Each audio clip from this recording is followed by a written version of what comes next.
Bismillahirrahmanirrahim. Assalamualaikum dan salam sejahtera guys.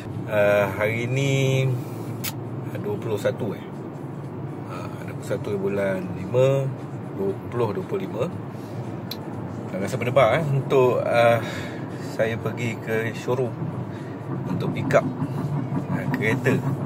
Okay, dalam video-video sebelum ni korang dah tengok saya test drive Jayco J7 PHEV, test drive BYD Atto 3 dan Proton Limas lah.